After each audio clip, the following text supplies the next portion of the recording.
be very clear. There is a genocide going on in front of our very eyes. A live-streamed genocide on all of our phones. No one has the privilege to say we are not aware of what is happening. No one in the future will be able to say we did not know. Under international law, states have a legal obligation to act to prevent and to stop a genocide from happening.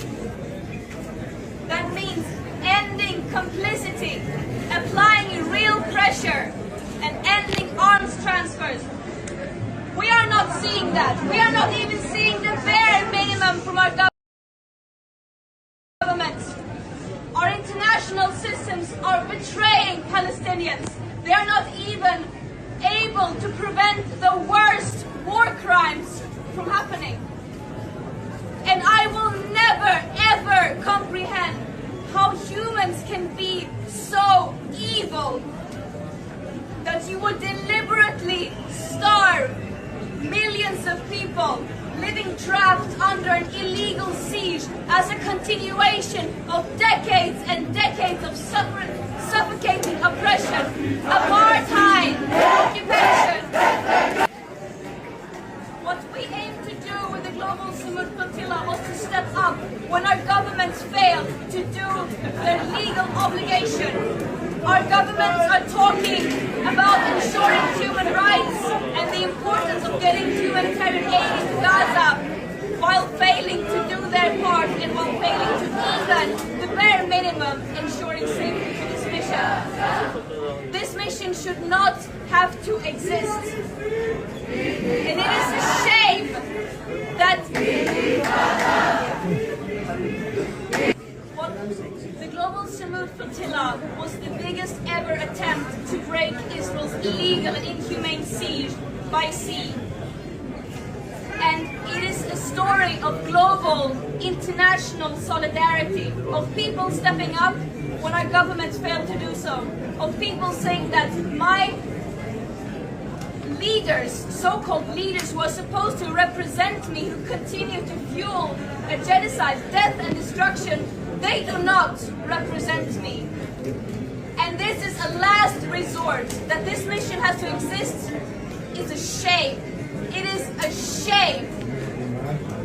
And I could talk for a very, very long time about our mistreatment and abuses in our imprisonment, trust me. But that is not the story. What happened here was that Israel, while continuing to worsen and escalate their genocide and mass destruction with genocidal intent, attempting to erase an entire population, an entire nation in front of our very eyes, they once again violated international law by preventing humanitarian aid from getting into Gaza while people are being starved. And we want to also emphasize that we do not only need humanitarian aid to enter Gaza. We need an end to the siege. We need an end to the occupation and the oppression. This action was challenging our extremely violent business as usual that is preventing these war crimes from happening. And that is what this story is about.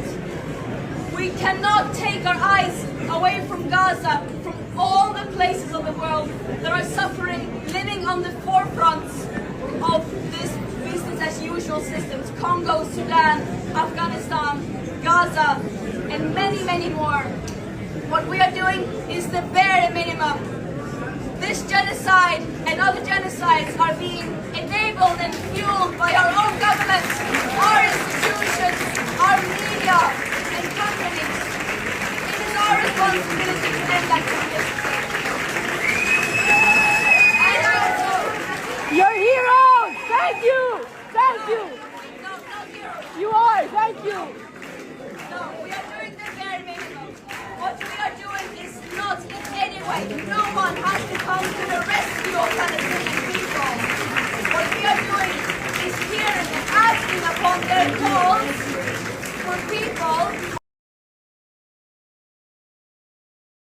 all over the world to take action and end our complicity, to use our marches are platforms to take a stance against this.